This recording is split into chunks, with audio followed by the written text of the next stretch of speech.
નમસ્કાર, આપ જોઈ રહ્યા છો સ્પાર્ક ટુડે ન્યૂઝ। કારેલી બાગમાં પાણીની ટાંકી પાસે આવેલ નિર્વાણા રેસિડેન્સીમાં ગણેશ ઉત્સવના 7મા દિવસે 56 ભોગ શ્રીજીને અર્પણ કરવામાં આવ્યો હતો। સાથે જ મહાઆરતીનું આયોજન પણ કરવામાં આવ્યું હતું।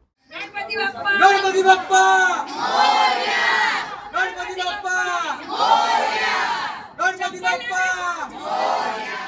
જય ગણેશ। મારું નામ રીતુ દીક્ષિત છે। હું નિર્વાણા રેસિડેન્સી પાણીની ટાંકી પાસે રહું છું અને અમારા નિર્વાણા રેસિડેન્સીના મહિલા મંડળે આ વર્ષે ગણેશજીનું આયોજન કર્યું છે।